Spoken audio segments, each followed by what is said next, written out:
Sai da ke yan mata zan iya rayuwa, zama bangare a sashi na guna kin fi yar uwa. Mai yin yaudara a soyayya tabbas kam yana ruwa, mai wala a bangaren samu allurar cikin ruwa.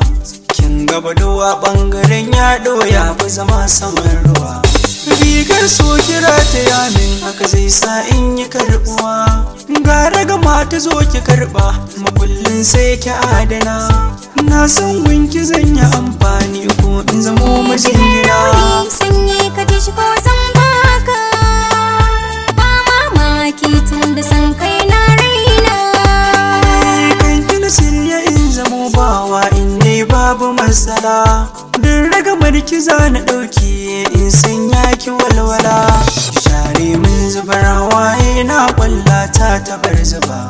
Zaman ki adab da ni ga mai min yar murya ai ba zan ji ba. Idanu zan rufe da baki na ko magana ba zan yi ba. Sai yadda kika yi da ni na motsa ko can haka ai ba za ni ba. Soyayya kala kala na yi da mata ta ki ta yi daban. Mamaki nake irin yadda kika yi manta ki na yi daban. Kin yi min abin da ban mantawa ya zanna ya da ke. Na san bani moruwa in aka ce min yanzu ba biki. Wa zai bani tallafi in karba aikin ba sai da ke.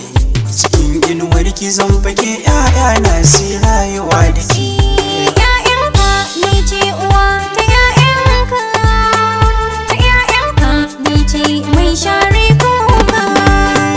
Sirrin zuciya na furta miki soyayya ta gaskiya. Ni dai na aminta zan komai dai in baki kariya. Nisan bungudin asara inda kin karɓi zuciya. Ba ni ba guni gefe na daure ki ɗan tsaya.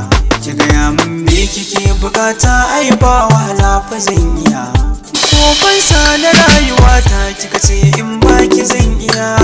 Ko kusa ba ni so ki min nisa zan so mi zama da ke. Zaman mutuka da baya takalmin kaza za mu yi da ke.